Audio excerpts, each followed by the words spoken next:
औज़ुबिल्लाहिमिनश्शैतानिर्रजीम बिस्मिल्लाहिर्रहमानिर्रहीम अस्सलामु अलैकुम वरहमतुल्लाहि वबरकातुहू। सूरह यूसुफ है मेरे सामने और सूरह यूसुफ की आयत नंबर 56 है, पारा नंबर 13 है और रुकू नंबर 1 है। आयत नंबर 55 में यूसुफ अलैहिस्सलाम और शाह मिस्र के दरमियान मुज़ाकरात हुए।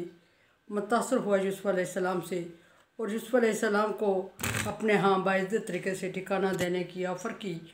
और यूसुफ अलैहिस्सलाम चूँकि पैगम्बर इब्ने पैगम्बर और आपको ये गवारा नहीं था कि आप किसी की ऑफ़र को फ्री में फ़ायदा उठाएं, और उसने मशीर की ऑफ़र की। यूसुफ अलैहिस्सलाम ने वज़ीर की पेशकश कर ली और इसलिए भी की कि यूसुफ अलैहिस्सलाम को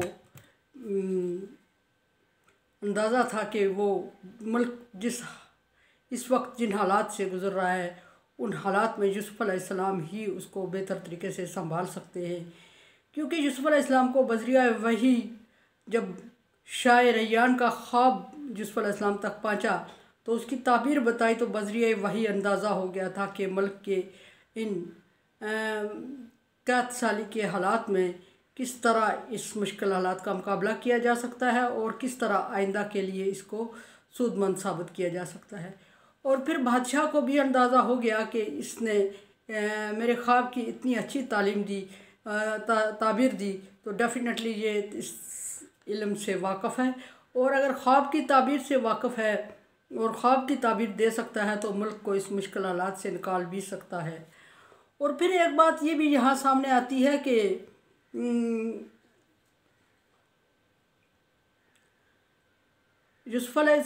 एक बात यहाँ ये भी सामने आती है कि जिस ओहदे पर यूसुफ अलैहिस्सलाम जा रहे थे, यानी वज़ीर ख़ज़ाना, उस ओहदे पर पहले यूसुफ अलैहिस्सलाम का मालिक था। वो वालक जिसने यूसुफ अलैहिस्सलाम को भाइयों से ख़रीदा, भाइयों से नहीं, मिस्र के बाज़ार से ख़रीदा था, और मिस्र के बाज़ार से ख़रीद कर अपने घर परवरिश की, पाला पोसा, समझाया, पढ़ाया, अच्छा बनाया, अच्छा इंसान इस उम्र तक, खूबसूरती तक पहुँचाने में उसकी मदद की। अब यहाँ ये सवाल पैदा होगा कि क्या यूसुफ अलैहिस्सलाम इतने आसान फरामोश थे कि अपने आका की सीट पर बैठने के लिए तैयार हो गए और उसको हटाने के लिए? तो यूसुफ अलैहिस्सलाम आसान फरामोश नहीं थे। अगर आसान फरामोश होते तो इतने साल अपने मालिक की इज़्ज़त बचाने के लिए जेल में ना गुजार लेते बगैर किसी जुर्म और कसूर के। सिर्फ उसमें मकसद अपने मालिक की इज़्ज़त का दिफा करना था। फिर ऐसा कैसे हुआ कि शाह मिस्र, अज़ीज़ मिस्र, यानी कि उसका नाम बाज़ रवायात में अतफ़ीर आता है, अतफ़ीर मौजूद था जो यूसुफ अलैहिस्सलाम का मालिक था, जो यूसुफ अलैहिस्सलाम को ख़रीद के यहाँ लाया और जिसने यूसुफ अलैहिस्सलाम की परवरिश की, वो उस ओहदे पर मौजूद था। और यूसुफ अलैहिस्सलाम भी कहते हैं कि मुझे वज़ीर ख़ज़ाना बना ले, मैं इल्म भी रखता हूँ और अमानतदार भी हूँ। ये बातें सोचने की है, इनका जवाब होगा। और फिर अज़ीज़ मिस्र की बीवी के साथ क्या होता है, बाज़ रवायात में शार्ट सी बात वो भी ज़िक्र हुई है, उसको भी ज़िक्र करेंगे। देखते हैं कि यूसुफ अलैहिस्सलाम ने अपने मालिक से अर्ज़ की थी, बादशाह वक्त से अर्ज़ की थी कि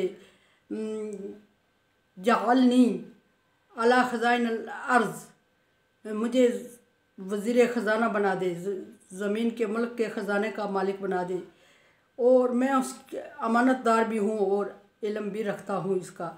बिलाशुबा यूसुफ अलैहिस्सलाम अमानतदार थे कि पैगम्बर की औलाद थे और इल्म भी रखते थे क्योंकि पैगम्बर थे। और बज़रिया वही भी अल्लाह तबारक व तआला ने यूसुफ अलैहिस्सलाम को इल्म सिखाया। कज़ालिका मक्कन्ना लियूसुफ फ़िल अर्ज़, ये अल्लाह तबारक व तआला यूसुफ अलैहिस्सलाम पर बड़ा आसान फरमा रहे, बात हो रही है आसान की, जो इस पिछले एक बात में भी मैंने ये कहा था कि बड़ा और आखिरी एहसान। आखिरी एहसान से मतलब ये नहीं कि ज़िंदगी का आखिरी एहसान, आखिरी एहसान से ये मतलब था कि इंतहाई मुसलसल जदोजहद और कोशिश और मेहनत और स्ट्रगल और मशक्क़त की ज़िंदगी का आखिरी ये एहसान था। उसके बाद आपकी ज़िंदगी आसूदा हो गई थी। कहने का मतलब ये, अल्लाह तबारक व तआला ने यूसुफ अलैहिस्सलाम पर सबसे बड़ा, इस जो लाइफ ड्यूरेशन जो गुज़र चुकी थी उसका सबसे बड़ा एहसान फरमाया यहाँ। और इसके बाद यकसर यूसुफ अलैहिस्सलाम की ज़िंदगी बदल जाएगी और ज़िंदगी के लवाज़मात बदल जाएंगे, हालात बदल जाएंगे, मामूलात बदल जाएंगे और मसरूफियात बदल जाएंगी, क्योंकि ज़िंदगी बदल रही है, एक नए सिरे से शुरू होने वाली ज़िंदगी आ गई है। वो ज़िंदगी जिसकी याकूब अलैहिस्सलाम की गोद से इब्तिदा हुई थी और भाइयों ने कुएं में डाला था और मार पिटाई की थी और दर बदर किया था और शहर में बिकने नीलाम होने के लिए आ गए थे, काफ़िले ने ख़रीद लिया था, काफ़िले के सरदार ने, और फिर अज़ीज़ मिस्र तक पहुँचने तक कितनी बोलियां लग चुकी थीं और कितनी जगहों पर यूसुफ अलैहिस्सलाम की इज़्ज़त नफ्स मजरूह हुई थी, क्योंकि पैगंबर की औलाद थे। और वो ज़िंदगी चलते चलते फिर जब अज़ीज़ मिस्र ने आपको ख़रीदा और थोड़ी आसूदा हुई और उसने आपको बेटा बनाया, लेकिन उसमें भी बेचैनी बहुत थी, क्योंकि बाप से जुदा थे। और यूसुफ अलैहिस्सलाम को ये बात रह के सता रही थी कि मेरे बाप को नहीं पता होगा कि मैं इतनी आसाइश में ज़िंदगी गुजार रहा हूँ और वो मेरे लिए कितना परेशान होता होगा। कोई मेरे बाप को किसी तरह मेरे बाप को कोई बता दे कि मेरी ज़िंदगी आसूदा है और मैं ज़िंदा हूँ। और फिर ये ज़िंदगी एहसास सता रहा था कि अल्लाह जाने मेरा बाप दुनिया में है भी या नहीं है, और अगर है तो किन हालात में है, और अगर भाइयों ने उनके साथ क्या सलूक किया होगा, और मेरे ज़िंदा रहने की उनको कितनी उम्मीद होगी, और क्या उनको किसी तरह एहसास होता होगा कि मैं आसूदा ज़िंदगी में आ गया हूँ। ये ख्यालात उस वक्त के थे जब अज़ीज़ मिस्र के घर में बेटे की हैसियत से यूसुफ अलैहिस्सलाम रह रहे थे। फिर जब अज़ीज़ मिस्र की बीवी की नीयत ख़राब हुई तो यूसुफ अलैहिस्सलाम जेल चले गए, और फिर भी इंतहाई मशक्क़त और मेहनत थी और बहुत परेशानी थी, और रह के बाप की याद आ रही थी कि मेरे बाप को अंदाज़ा होगा कि मैं जेल आ गया हूँ और कितनी मशक्क़त, और क्या मेरे बाप को अंदाज़ा होगा कि मैं बेकसूर हूँ, क्या मेरे बाप को कहीं पता तो नहीं चल गया कि मैंने ऐसी हरकत की है जो वाकई मुझ पर इल्ज़ाम लगाया, मुझसे सरजद हुई है वो हरकत। ऐसी चीज़ें यूसुफ अलैहिस्सलाम को जेल के दौरान सता रही थी। लेकिन पहली ज़िंदगी और जेल की ज़िंदगी में ये फ़र्क था कि यूसुफ अलैहिस्सलाम मैच्योर हो गए थे, बड़े हो गए थे और समझ रखते थे, और ईमान पुख्ता होने की वजह से पैगंबर थे, नबूवत आ चुकी थी, और सारी बातों को अल्लाह की तरफ मंसूब करके बेचैनी और परेशानी और तकलीफ़ से नहीं गुजर रहे थे, बल्कि अल्लाह तबारक व तआला के शुक्रगुजार बंदे बड़े बन चुके थे। अल्लाह तबारक व तआला फरमा रहा है कि इन्हीं सारी मशक्क़तों और मेहनतों के बाद यूसुफ अलैहिस्सलाम को मैंने ठिकाना दे दिया। ठिकाने का मतलब यहाँ ये नहीं मक्कन्ना, मक्कन्ना का मतलब है कि मुल्क का मालिक बना दिया, मुल्क के ख़जाने का मालिक बना दिया, और वो ख़जाना जो कभी यूसुफ अलैहिस्सलाम ने सोचा भी नहीं था वो यूसुफ अलैहिस्सलाम के हाथ में आ जाता है। वो ख़जाना जो यूसुफ अलैहिस्सलाम को ख़रीदने में लगा, वो ख़जाना यूसुफ अलैहिस्सलाम के हाथ में था। वो ख़जाना, वो बंदा जिसने यूसुफ अलैहिस्सलाम को ख़रीदा था, यूसुफ अलैहिस्सलाम उसकी सीट पर बराजमान हो चुके थे। और अब ये यहाँ सवाल का जवाब है कि क्या यूसुफ अलैहिस्सलाम एहसान फरामोश हैं कि अपने आका को, अपने मालिक को हटा के उसकी जगह वज़ीर ख़जाना के ओहदे पर फाइज हो गए? ऐसा नहीं था। इब्न कसीर में लिखा है कि यूसुफ अलैहिस्सलाम के वहाँ पहुँचने और ये सफाई पेश करने के बाद और जितना टाइम और ड्यूरेशन था उसमें अतफीर या अज़ीज़ मिस्र की डेथ हो चुकी थी और वो इस दुनिया में नहीं रहा था, और अज़ीज़ मिस्र की बीवी बेवाह हो चुकी थी और बेवगी की ज़िंदगी गुजार रही थी और बड़ी बेसहारा और बेचारी थी, और औलाद उनके पास तो पहले से ही नहीं थी। उन्होंने यूसुफ अलैहिस्सलाम को औलाद बनाने का सोचा था, लेकिन औलाद की बजाय वो यूसुफ अलैहिस्सलाम पर मर मिटी थी। यहाँ यूसुफ अलैहिस्सलाम के लिए सीट खाली हो चुकी होती है। अल्लाह तबारक व तआला यूसुफ अलैहिस्सलाम को जेल से लाते हैं। बादशाह मिस्र रैयान इब्न वलीद और यूसुफ अलैहिस्सलाम के दरमियान मुज़ाकरात हो रहे हैं, और पहला मुज़ाकरा जो हुआ वो उन औरतों के बारे में था जिन्होंने यूसुफ अलैहिस्सलाम पर इल्ज़ाम लगाया था।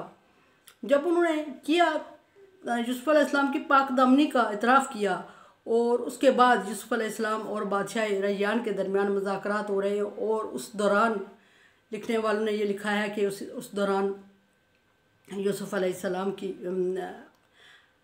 अतफीर अलमारूफ अज़ीज़ मिस्र की वफ़ात हो चुकी थी और यूसुफ अलैहिस्सलाम के लिए सीट खाली हो चुकी थी। बादशाह मिस्र ने जब यूसुफ अलैहिस्सलाम को मशीर ख़जाना रहने की ऑफ़र की, बड़ी आसान जॉब थी, सिर्फ मशवरा देना था, तो यूसुफ अलैहिस्सलाम को ये गवारा नहीं था कि इतना बड़ा पैकेज या इतना बड़ा पैकेज का तो नहीं कहा जा सकता, या इतना बड़ा नाम, इतना स्टेटस वो लें और बगैर किसी मेहनत और मशक्क़त के लें। सो यूसुफ अलैहिस्सलाम ने बादशाह मिस्र को ऑफ़र की कि तो मुझे मिस्र का वज़ीर ख़जाना ही बना दे, क्योंकि मैं अमानतदार हूँ और हिफाजत करता हूँ। यहाँ ये बात हुई। फरमाया कि इस तरह हमने यूसुफ अलैहिस्सलाम को ज़मीन का मालिक बना दिया, मिस्र की ज़मीन का मालिक बना दिया। वो मिस्र की ज़मीन जिस पर यूसुफ अलैहिस्सलाम बिके हुए एक ग़ुलाम की हैसियत से आए थे, आज उसकी ख़जाने के मालिक बन चुके हैं। यतबव्वअ मिन्हा हैसु यशाउ, और इस तरह उसको पूरा पूरा इख्तियार हो गया उस ज़मीन पर रहने का और उसमें घर बनाने का और आबादी करने का। वो यूसुफ जो बेघर निकला था, वो यूसुफ जो कोड़ियों और दामों में बिका था, वो यूसुफ जो ख़रीदा गया था, नीलाम हुआ था, वो यूसुफ जिसको झूठा इल्ज़ाम दे के जेल डाल दिया गया था, आज वज़ीर ख़जाना है और उसके पास मुकम्मल इख्तियारात हैं यूसुफ अलैहिस्सलाम के पास कि वो जिस तरह चाहे मिस्र की ज़मीन को इस्तेमाल करें,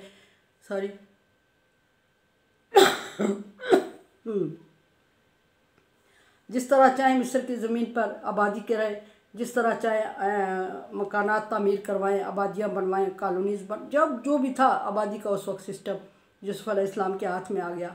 और न सिर्फ आबादकारी का सिस्टम यूसुफ अलैहिस्सलाम के हाथ में आया, बल्कि ख़जाना भी यूसुफ अलैहिस्सलाम के हाथ में आया और ख़जाने के मालिक भी हो गए और जिस तरह चाहे उसको खर्च करे। और अमानतदारी से मुतासर तो बादशाह रैयान पहले ही था।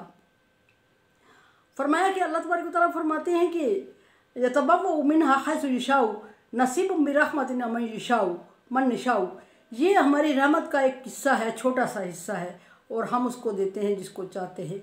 ये छोटा सा नसीब का मतलब छोटा सा हिस्सा इसलिए कहा जाए तो बेहतर है कि दुनिया के लिए है और दुनिया खुद छोटी है, दुनिया खुद मामूली है और उसमें दिया गया हिस्सा भी छोटा ही होगा डेफिनेटली। फरमाया कि ये हमारी रहमत का हिस्सा है, हम जिसको चाहते अता करते हैं। ये हमारी रहमत का हिस्सा था, हम जिसको चाहे अता करें। वला नुज़ीउ अजरल मुहसिनीन, और हम आसान करने वाले के अजर को कभी ज़ाया नहीं करते। दुनिया में यूसुफ अलैहिस्सलाम की मशक्क़तों, मेहनतों और परेशानियों का अज़ाला अल्लाह तबारक व तआला ने ये बादशाह दे के, ये बादशाह तो बाद में बने, ये दे के वज़ारत दे के अज़ाला किया आपकी मुश्किलात और आपकी परेशानियों का। और आखिरत का अजर इसमें नहीं है शामिल। आखिरत में अल्लाह तबारक व तआला, आखिरत की तो बात ही इसलिए नहीं करनी चाहिए कि पैगम्बर हैं और पैगम्बर इब्ने पैगम्बर हैं और वफ़ादार और अमानतदार हैं, बादशाह हैं और अल्लाह तबारक व तआला ने बहुत बड़े बहुत बड़ा अजर आपके लिए मखसूस कर रखा है। सुलेमान अलैहिस्सलाम का यहाँ मैं देख रही थी, इब्ने कसीर में ज़िक्र था कि अल्लाह तबारक व तआला ने फरमाया कि सुलेमान, मैंने तुझे दुनिया में एक हिस्सा दे के ख़ास कर दिया और आखिरत में भी तेरे लिए बहुत बड़ा हिस्सा है। और इसी तरह यूसुफ अलैहिस्सलाम के लिए अल्लाह तबारक व तआला फरमा रहे हैं कि ये दुनिया का हिस्सा है जो तुझे मिला है, आखिरत में अल्लाह तबारक व तआला आसान करने वाले के अजर को ज़ाया नहीं करते, मोहसन के अजर को ज़ाया नहीं करते। और यूसुफ अलैहिस्सलाम से बड़ा आसान करने वाला कि यूसुफ अलैहिस्सलाम ने अज़ीज़ मिस्र की इज़्ज़त बचा के उस पर एहसान किया, अपने भाइयों के लिए दरबदर हुए और उन पर एहसान करेंगे आगे। यूसुफ अलैहिस्सलाम से बढ़ के एहसान करने वाला कोई नहीं था। और इब्ने कसीर की बुक में ये भी लिखा गया है कि अज़ीज़ मिस्र की बेवा रह गई थी और बाद में शाह मिस्र ने यूसुफ अलैहिस्सलाम और उनकी शादी करवा दी थी। जब यूसुफ अलैहिस्सलाम ने उससे पूछा कि अब के वक्त में और उस वक्त में क्या महसूस कर रही हो, तो अज़ीज़ मिस्र की बेवा ने कहा कि यूसुफ मलामत ना कीजिएगा। बहरहाल ये बहुत ज़ईफ़ रवायत है, कुरान पाक के अल्फाज में इसका जिक्र नहीं है। अल्लाह हाफ़िज़।